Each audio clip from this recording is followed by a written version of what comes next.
Today is the day Rose is released from prison, but she runs into the last person she ever wanted to see, Jack. Rose turns to leave, but Jack pins her against the wall. "Do you still love me?" Jack asks. "No, I hate you." Rose looks painfully at the man in front of her, the man she once loved deeply, but who also brought her endless suffering. Jack and Rose were once a happy couple. 5 years ago, Rose's brakes failed, and she accidentally hit Amy, leaving her in a vegetative state. Although Rose repeatedly explained that it wasn't intentional, Jack ruthlessly sent her to prison. Hearing Rose say she no longer loved him, Jack became enraged and grabbed her by the neck, but she suddenly fainted from pain. Jack hurriedly called for a doctor, who told him that Rose had fainted due to long-term malnutrition in prison. However, what the doctor didn't tell him was that another reason for her weakness was because she had once given birth, leaving her body extremely frail. As soon as Rose woke up, she received news that her father was gravely ill. The astronomical surgery fees were impossible for her to pay after just being released from prison. She went to her sister, begging for help, but was cruelly rejected. Her sister even told her the truth about the accident. It was Amy who had tampered with the brakes, causing the accident that left her injured. Rose had always considered Amy her best friend and felt incredibly guilty about hitting her. But now she realized that Amy had actually tried to kill her. Betrayed by her closest friend, wrongfully imprisoned for 5 years, and now with her father's life hanging by a thread, Rose sat hopelessly on a park bench, her world shrouded in darkness. Suddenly, a little boy gently patted her head and asked sweetly, "Are you my mommy?" Rose looked up to see a 5-year-old boy with a sweet face that reminded her of the child she had lost. If her baby had lived, he would have been about this age. But just as suddenly, the boy disappeared. Back at the hospital, as Rose wearily removed her coat, Jack caught sight of her scarred back. In that moment, he recalled the night 6 years ago when he had gotten drunk and spent the night with a woman. The next morning, Amy claimed it had been her and later gave birth to his son, Joe. Jack believed that Rose hit Amy with her car and left her in a vegetative state because she hated her. But seeing Rose's back made him doubt. He instinctively pulled down her clothing to confirm and saw the scars. Shocked, Rose demanded to know what he was doing. Jack quickly covered her back up and coldly, though trying to hide his concern, said, "Be my servant. I'll pay your father's medical bills." With no other choice, Rose agreed, only to be assigned to care for Amy. Amy's mother flew into a rage upon seeing Rose and violently pushed her to the ground, causing her to spit out blood. Fortunately, Jack arrived in time and stopped her. His defense of Rose made Amy's mother swallow her anger. The doctor told Rose her father was responding well to treatment and would wake up soon. Rose smiled with relief, but Jack interrupted, furious at the warmth between her and the doctor. He grabbed her by the neck. "Go on, smile. You can smile for other men, but not for me," he demanded. "Are you jealous?" Rose snapped. Jack, feeling exposed, warned her, "Your father's life is in my hands. You'd better not defy me."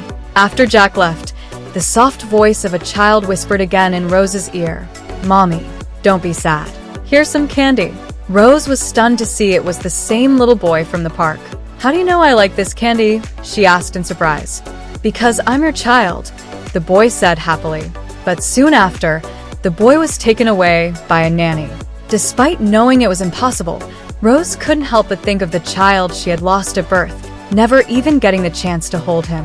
That night, Rose called out her child's name in her sleep.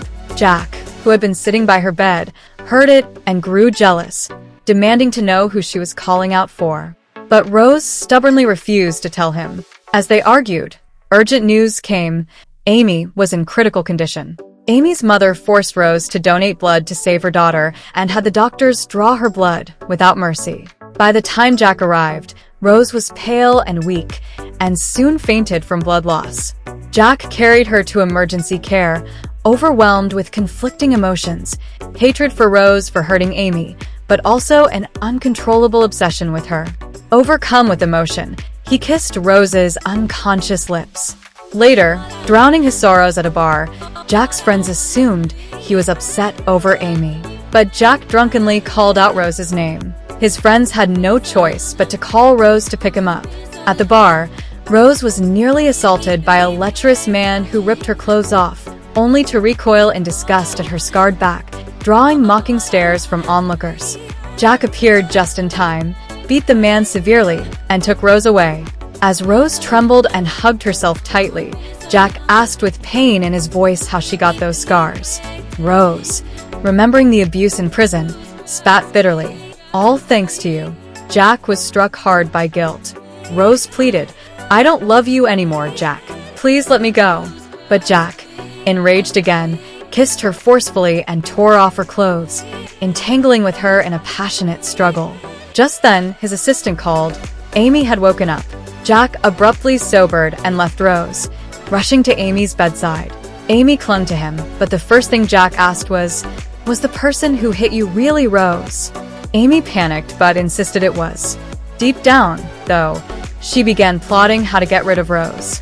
The next day, reporters flooded Amy's hospital room, asking when she and Jack would marry.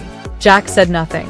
Suddenly, a hitman emerged from the crowd and stabbed at Amy's chest. Jack stopped him just in time. The assassin claimed Rose had ordered the hit. Amy's mother, furious, demanded Rose's blood as payment. But after everyone left, Amy and her mother exchanged a triumphant smile. The assassination had been staged to make Jack fully distrust Rose. Amy coldly poured Rose's donated blood into a flower pot and smirked evilly. That night, a woman dressed as a nurse snuck into Amy's room and asked chillingly, "How does my blood taste?" Amy turned pale as Rose pulled off her mask. Rose furiously forced a bag of blood down Amy's throat. "Since you wanted my blood so badly, drink up." Amy choked and struggled. She warned that she would kill Rose, only to be slapped by Rose. Let's see who kills whom first. The next day, Amy discovered that all the security footage from the previous night had been erased.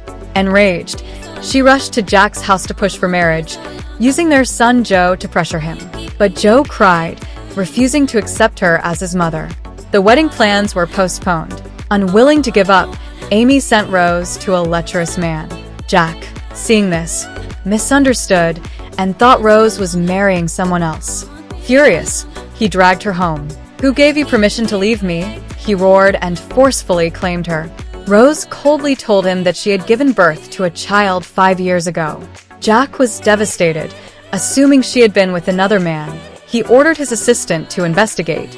Meanwhile, Rose's father woke up and tearfully comforted his daughter. "Don't be afraid. I'll protect you." For the first time, a light shone into Rose's dark world, and she smiled. But Amy appeared and smothered her father to death, while Rose wasn't looking. The last ray of light in Rose's life was extinguished. She broke down sobbing and fainted in Jack's arms. Enraged, Jack had Amy thrown in prison. Amy's mother, trying to save her daughter, arranged an assassination attempt on Jack's father. She died taking the bullet, begging Jack's father with her last breath to spare Amy. Out of guilt, Jack's father bailed Amy out and brought her home. In utter despair, Rose attempted suicide, bleeding out in the bathtub. Jack rushed in, trembling as he tried to stop the bleeding. "Don't you dare die. As long as you live, I'll give you anything." He kissed her and wept. "I love you. Please don't leave me." Joe sneaked into Rose's room and called her mommy. His voice brought her back from the brink. She realized she couldn't die, not yet. She had to avenge her father by killing Amy. When Amy learned of her mother's death, she blamed Rose and went to confront her, only to find Rose already standing before her with a cold, murderous gaze. "What are you going to do?" Amy asked, trembling. Rose drew a knife from behind her and stabbed Amy's back, then cut her face, leaving a deep scar. "Did you think of this day when you killed my father?" Rose pressed the blade to Amy's throat, ready to end her once and for all. "Stop." Jack arrived just in time. He revealed the truth. Rose's child never died. The woman he was with that night was Rose, not Amy. Amy had stolen their baby. For the sake of their child, Jack begged Rose to let the law punish Amy. Hearing that her child was still alive, Rose faltered for a moment. Amy took the chance to fight back, but was kicked down by Jack.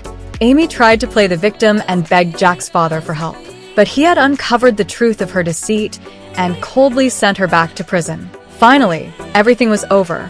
Rose held her son Joe tightly. Joe looked up at her and softly pleaded, "Can we be together, Mom and Dad?"